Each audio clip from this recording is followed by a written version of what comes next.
Hi friends, ಎಲ್ಲರೂ ಹೇಗಿದ್ದೀರಾ? Welcome back to my channel. ಇವತ್ತಿನ ವಿಡಿಯೋದಲ್ಲಿ ಬೀಟ್ರೂಟ್ ಮಸಾಲ ಫ್ರೈ ಮಾಡ್ತಾಯಿದ್ದೀನಿ. ಚಪಾತಿಗೆ, ಪೂರಿಗೆ, ಅನ್ನಗೆ, ಮೊಸರನ್ನಾಗೆಲ್ಲ ಸೈಡ್ ಡಿಶ್ ಆಗಿ ತುಂಬಾ ಚೆನ್ನಾಗಿರುತ್ತೆ. ಬನ್ನಿ ಈ ವಿಡಿಯೋದಲ್ಲಿ ನೋಡೋಣ. ಪ್ಲೀಸ್ ನನ್ನ ಚಾನಲ್ನ ಇನ್ನೂ ಯಾರೆಲ್ಲ ಹೊಸದಾಗಿ ನೋಡ್ತಾ ಇದ್ದೀರಾ ಸಬ್ಸ್ಕ್ರೈಬ್ ಮಾಡಿಕೊಂಡು ಈ ವಿಡಿಯೋ ಪೂರ್ತಿಯಾಗಿ ನೋಡಿ. ಫಸ್ಟು ನಾನು ಬಾಣಲಿಗೆ 2 ಟೇಬಲ್ ಸ್ಪೂನ್ ಎಣ್ಣೆ ಹಾಕಿ, ಅರ್ಧ ಸ್ಪೂನ್ ಜೀರಿಗೆ, ಒಂದು ಅರ್ಧ ಸ್ಪೂನ್ ಸಾಸಿವೆ, ಒಂದು ಅರ್ಧ ಸ್ಪೂನ್ ಕಡಲೆಬೇಳೆ ಹಾಕಿ ಸ್ವಲ್ಪ ಫ್ರೈ ಮಾಡಿಕೊಂಡು ಒಂದು 3 ಈರುಳ್ಳಿ ತೊಗೊಂಡಿದ್ದೀನಿ. ಅದು ಸಣ್ಣದಾಗಿ ಕಟ್ ಮಾಡಿ ಸೇರಿಸ್ಕೊತಾ ಇದ್ದೀನಿ. ಬೆಳ್ಳುಳ್ಳಿ ಒಂದು 6-7 ಎಸಳು ಬೆಳ್ಳುಳ್ಳಿ ತೊಗೊಂಡು ಚೆನ್ನಾಗಿ ಜಜ್ಜಿಬಿಟ್ಟು ಅದನ್ನು ಸೇರಿಸ್ಕೊಂಡು, ಕರಿಬೇವು ಸ್ವಲ್ಪ ಹಾಕಿ, ಒಂದೆರಡು ಒಣಗಿದ ಮೆಣಸಿನ್ಕಾಯಿನೂ ಸೇರಿಸ್ಕೊಂಡು, ಸ್ವಲ್ಪ ಈರುಳ್ಳಿ ಎಲ್ಲ ಫ್ರೈ ಆದಮೇಲೆ ಒಂದು ಟಮಾಟನ ಸಣ್ಣದಾಗಿ ಕಟ್ ಮಾಡಿ ಹಾಕ್ಕೊತಾ ಇದ್ದೀನಿ. ಸ್ವಲ್ಪ ಅರಿಶಿನ ಪುಡಿ ಹಾಕೋದ್ರಿಂದ ಟಮಾಟ ಬೇಗನೆ ಸಾಫ್ಟ್ ಆಗುತ್ತೆ. ಅರಿಶಿನ ಪುಡಿ ಹಾಕಿ 1-2 ನಿಮಿಷ ಫ್ರೈ ಮಾಡ್ಕೊತಾ ಇದ್ದೀನಿ. ಟೊಮಾಟೊ ಎಲ್ಲ ಸ್ವಲ್ಪ ಸಾಫ್ಟ್ ಆಗಿದೆ ಅಂದಾಗ ನಾನಿಲ್ಲಿ ಒಂದು ಅರ್ಧ ಕೆಜಿ ಬೀಟ್ರೋಟ್ನ ತೊಗೊಂಡಿದ್ದೀನಿ. ಚೆನ್ನಾಗಿ ತೊಳ್ಕೊಂಡು ಸಣ್ಣದಾಗಿ ಕಟ್ ಮಾಡ್ಕೊಬೇಕು. ಬೀಟ್ರೋಟ್ನ ತುಂಬ ದಪ್ಪ ಇರಬಾರ್ದು, ಸಣ್ಣದಾಗಿ ಕಟ್ ಮಾಡ್ಕೊಂಡು ಹಾಕೋದ್ರಿಂದ ಬೇಗನೆ ಬೇಯುತ್ತೆ ಮತ್ತು ತಿನ್ನೋದಕ್ಕೂ ಚೆನ್ನಾಗಿರೋದ್ರಿ ಟೇಸ್ಟು.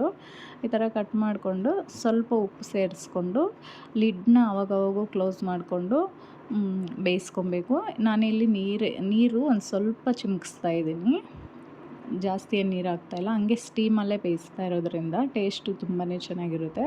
ಆವಾಗವಾಗೂ ಲಿಡ್ ಕ್ಲೋಸ್ ಮಾಡಿ ಫ್ರೈ ಮಾಡ್ಕೊತಾ ಇರಬೇಕು. ಇವಾಗ ನೋಡಿ ಮುಕ್ಕಾಲು ಭಾಗ ಬೆಂದಿದೆ. ಇವಾಗ ಮಸಾಲನೆಲ್ಲ ಸೇರಿಸ್ಕೋಬೇಕು.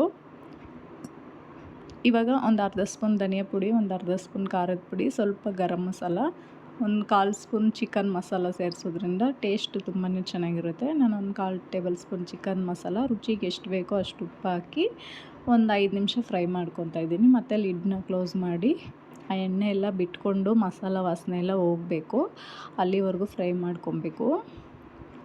ಇವಾಗ ನೋಡಿ ರೆಡಿಯಾಗಿದೆ. ಇಷ್ಟಾದರೆ ನೋಡಿ ಹಸಿ ವಾಸನೆ ಎಲ್ಲ ಹೋಗಿ ಬೀಟ್ರೂಟು ಚೆನ್ನಾಗಿ ಬೆಂದಿರುತ್ತೆ.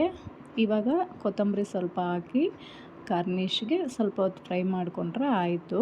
ಚಪಾತಿಗೆ, ಪೂರಿಗೆ ಮತ್ತು ಮೊಸರನ್ನಗೆ, ಅನ್ನಗೆ ಸೈಡ್ ಡಿಶ್ ಆಗಿ ಕೂಡ ತಿನ್ಬೋದು. ತುಂಬಾ ಟೇಸ್ಟಾಗಿರುತ್ತೆ. ಪ್ಲೀಸ್ ನನ್ನ ಚಾನಲ್ನ ಯಾರೆಲ್ಲ ಹೊಸದಾಗಿ ನೋಡ್ತಾ ಇದ್ದೀರಾ ಸಬ್ಸ್ಕ್ರೈಬ್ ಮಾಡ್ಕೊಂಡು ಈ ವಿಡಿಯೋ ಪೂರ್ತಿಯಾಗಿ ಮಾಡಿ, ಒಂದು ಲೈಕ್ ಮಾಡಿ, ಶೇರ್ ಮಾಡಿ. ನೀವು ಟ್ರೈ ಮಾಡಿ ಕಮೆಂಟಲ್ಲಿ ತಿಳಿಸಿ ಹೇಗಿದೆ ಅಂತ. Thank you.